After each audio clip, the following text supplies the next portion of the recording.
வெற்றி வந்து அவ்வளவு ஈஸியாக எல்லாருக்கும் கிடைக்கும்னா டெஃபினட்டாக கிடைக்காது. வெற்றி வந்து ரொம்ப ரொம்ப கஷ்டம்தான். ஒரு படைப்பு வந்து வெற்றி கிடைக்கிறது வந்து இட் இஸ் நாட் அவ்வளோ ரொம்ப ஈஸியானது கிடையாது. இங்கே பல இயக்குனர்கள் இருக்காங்க. இப்போ அமீர் அண்ணா கூட இயக்குனராக இருந்து வெற்றி அடைஞ்சவர் தான். அண்ட் வந்து பசுபதி அண்ணா ஆக்டராக இருந்து வெற்றி அடைஞ்சவர் தான். ஸோ வந்து ஒரு வெற்றிக்காக உழைக்கிறது, அந்த வெற்றி கிடைக்கும், அது கிடைச்சதுக்கப்புறம் கொண்டாடுறது, அப்படி அது ரொம்ப ரொம்ப சூப்பராக இருக்கும். அது வந்து எல்லா தனி மனிதனுக்கும் ஒரு கிடைக்கக்கூடிய ஒரு அனுபவம். அது ஒரு ஒரு படைப்பை உருவாக்குற ஒரு கலைஞனுக்கு கிடைக்கக்கூடிய ஒரு அனுபவம். ஆனால் ஒவ்வொரு படைப்பாளிக்கும் அந்த வெற்றியை பெறுவதில் சில என்ன சொல்கிறது உழைப்பு இருக்கும். சில விஷயங்களை நம்புவாங்க. சில பேர் ரொம்ப என்ன சொல்கிறது க்ரியேட்டிவாக தங்களுடைய கதை பலத்தை வந்து நம்பி, இல்லை அந்த திரைக்கதை, இல்லை அந்த லைஃப் ஸ்டைல் இதெல்லாம் நம்பி வந்து இந்த படம் ஓடுன்னு சொல்லிட்டு வந்து நம்புவாங்க.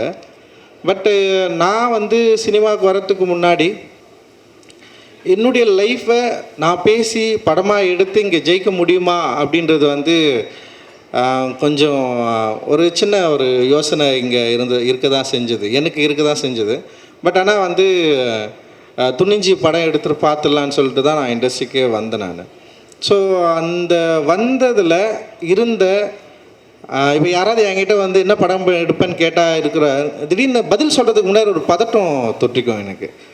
இதை பற்றி இவங்ககிட்ட பேசலாமா, இவங்க என்ன நினைப்பாங்க, இதை வந்து பாசிட்டிவாக எடுத்துப்பாங்களா, இல்லை இதை வந்து எப்படி இதை உணர்வாங்க. நான் படம் தான் எடுக்க போகிறேன், தப்பான வேலை செய்ய போகிறதில்ல. அண்ட் வந்து இந்த படத்தில் வந்து இந்த சமூகத்துக்கு வந்து தவறான கருத்தை வந்து நம்ம சொல்ல போகிறதில்ல.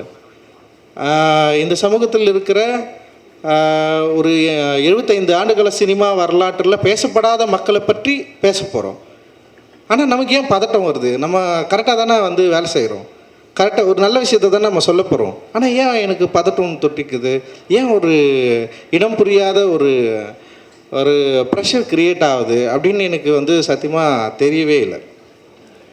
பட் ஆனால் வந்து அது ஏன்னு நமக்கு எல்லாருக்குமே தெரியும். இப்போ வந்து பொதுவாக கிராமப்புறங்களில் வசிக்கிறவங்களுக்கு வந்து ரொம்ப இயல்பாக தெரிஞ்சிடும். இது ஒரு ஊர் காலனின்னு ரெண்டு தனியாக பிரிஞ்சிருக்கிறப்போ ஒரு பொதுவில் இருக்கிற ஒரு பொருளை வந்து பங்கு போடுறதில்ல, இல்லை உரிமை கோர்றதில்ல, எப்போவுமே வந்து ஒரு சின்ன ப்ரெஷர் இருந்துகிட்டே இருக்கும். ஸோ இப்போ நான் வந்து அப்படி ஒரு காலனிலேருந்து வந்திருக்கிறேன். ஸோ மாரி செல்வராஜ் அப்படி ஒரு காலனிலேருந்து வந்திருக்கிறான்னு வச்சுங்களேன். ஸோ அப்படி இருந்து ஒரு காலனியில் வந்து யாருக்கிட்ட எதை பேச போகிறோம் அப்படின்றது வந்து ரொம்ப முக்கியமாக இருந்தது. யார்கிட்ட எதை பேச போகிறோம். இப்போ வந்து நான் வந்து என்னுடைய உரிமையை நான் எங்கே கேட்குறேன்